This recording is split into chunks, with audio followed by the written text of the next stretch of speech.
Welcome back to Concepts in Arithmetic. Our next couple of videos are going to focus on word problems. And these are actually a fairly important part of even the K3 curriculum. And the reason is because in the real world, mathematics rarely comes to us as straightforward arithmetic computations. Let's just imagine a simple situation like this. Let's say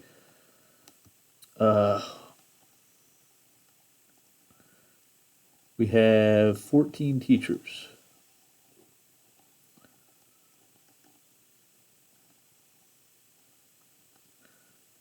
At the school.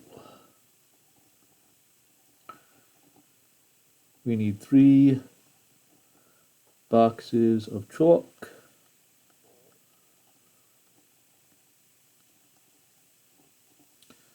For each teacher.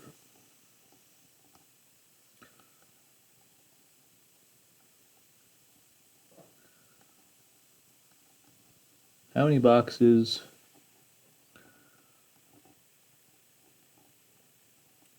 should we buy? Okay, so we can very quickly see what computation we have to do. We just need to take 14 times 3, so it's a very simple word problem, but rarely are you asked to do 14 times 3. It's usually couched in some situation that leads to the computation. And word problems can occur in the early grades, often accompanied by pictures. If I go and check out our textbook here, Elementary Math for Teachers, this is something that could occur even at the first grade level. Okay, this picture right here of the boy with the balloons, that's a wordless word problem, right? The kid had 7 balloons, 3 of them blew away there. How many does he have left? Okay, so we have a couple of levels of word problems. So in the first level, we would introduce a concept, let's say multiplication, and then we would work some simple calculations involving multiplication. So say, some one-digit multiplication. This might be something you do in, I don't know, even second grade, as young as second grade, they'd be doing one-digit multiplication. Then, after you've tackled some simple calculation, go and do some word problems that reduce to the calculations we were just working on. And then we would repeat those 2 steps, doing calculations and word problems, but dealing with larger numbers as we progress and perhaps a greater variety of word problems. And then in the second level, we would have 2-step problems that combine skills. Maybe you need to do multiplication and subtraction in a single problem, something like that.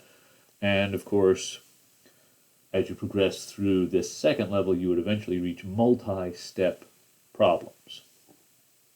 Okay, so let's get right in and look at some examples of word problems. Okay, let me get out of the way here.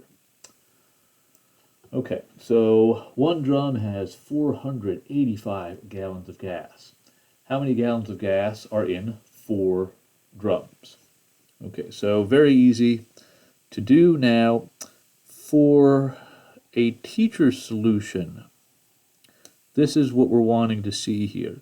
We want to have a bar diagram that represents the computation that we have to do. Okay, we want a visual representation of it. Okay, so one of these bars represents 485 gallons. That's the number of gallons in a single drum.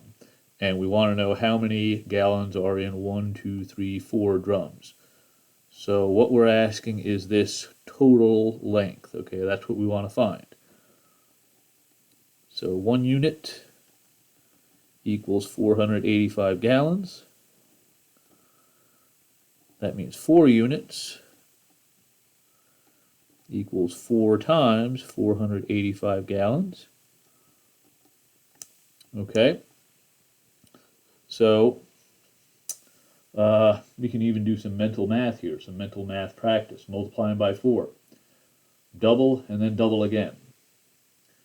Okay, so let me see, 485. We take that and double it. Oh, double 48, and what do you get? 96, and then 10 more, so that's 970. And then double that, double 900, you got 1800. Double 70, and you got 140. So you got 1940.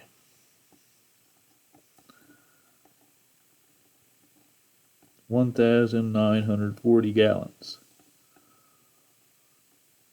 in 4 drums. Okay, so we'll talk about what we just did right here in multiple examples, this little teacher's solution. Okay, so what we're looking for in our course when we talk about a teacher's solution is a bar diagram that illustrates what we need to do, the computation, and then a single sentence answering the word problem. Okay, if it says how many gallons of gas, we should have a sentence that says the answer to that problem. Okay, let's look at this one right here. 60 students will be taking a test. Pencils come in boxes of 12. How many boxes should we get so that each student has a pencil? Okay, so the question is, how many boxes? Now we know how many pencils are in each box, so the appropriate bar diagram for this one, I think, would look something like this. I don't know how many to put here, so I'm going to put a little question mark there. I know the total length here is going to be 60.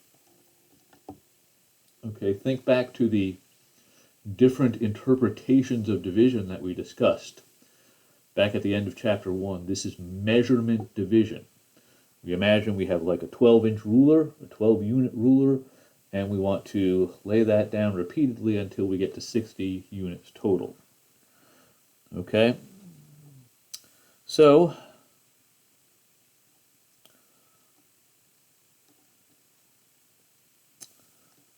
okay,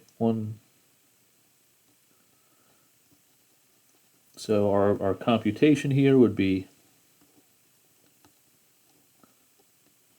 60 divided by 12 equals 5. We need 5 boxes. Okay, so we have our bar diagram right here. We have a computation. We have a sentence. Let's go down here. David has 74 wheels. Each toy car he makes uses 4 wheels. How many can he make? And how many will be left over? Okay, so a couple of things to find here. Okay, so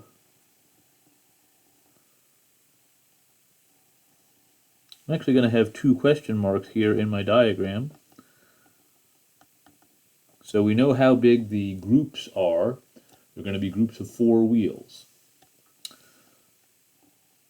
I'm also going to have a second question mark right here. How many is left over? And actually, let me redo that right here. I know that the total length of this thing is 74. So I don't know if I'm going to have a remainder or not. I think I am. Okay, so 74 divided by 4, that's the computation that we need to do. Once again, measurement division. You can do this one pretty easily. Right, 74 divided by 4. Cut it in half. Okay, so that leaves you with 74, cut that in half. You have 37. And then you can't cut that in half again.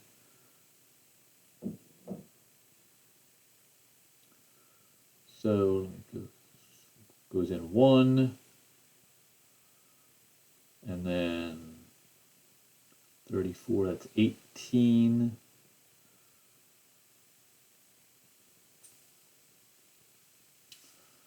So it looks like we have 1, 8, 18 with a remainder of 2. Let me check that by doing the multiplication. If I start with 18 and double it, I got 36. Double it again, I got 72. And then I need 2 more. Okay, so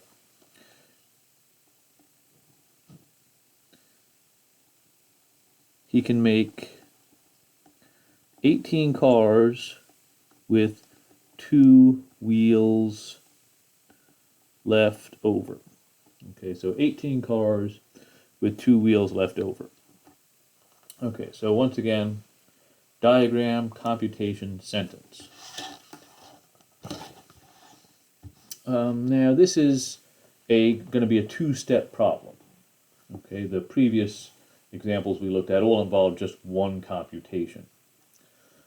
So let's say we have a shopkeeper. He buys 20 watches, and they cost him $900. He sells the watches at $56 each. What is the profit? Okay. So, in a way, we have a couple things going on here. This is going to be the money the guy makes from selling the watches. This is going to be the cost the guy had from buying the watches. Okay. Now, 20 watches. I guess I could make a bar diagram with 20 pieces, but I think that would be a little bit of overkill. So let's do 20 times 56. Okay, pretty easy to do mentally. Multiply by 20, just double this. Okay, double 56, you got 112. Tack on a 0. 1, 1, 2, 0. Okay, so the amount of money he's going to get from selling the watches is $1,120. The watches cost him $900. So the profit from selling the watches, which would be represented by the amount of excess between the two bars, you'd have 1120 minus 900.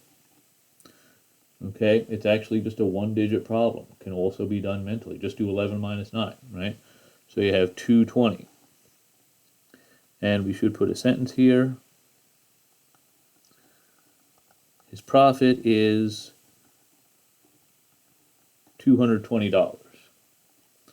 Okay, so bar diagram representing the situation. Computation, actually a couple computations because this was a 2-step problem. And then a sentence.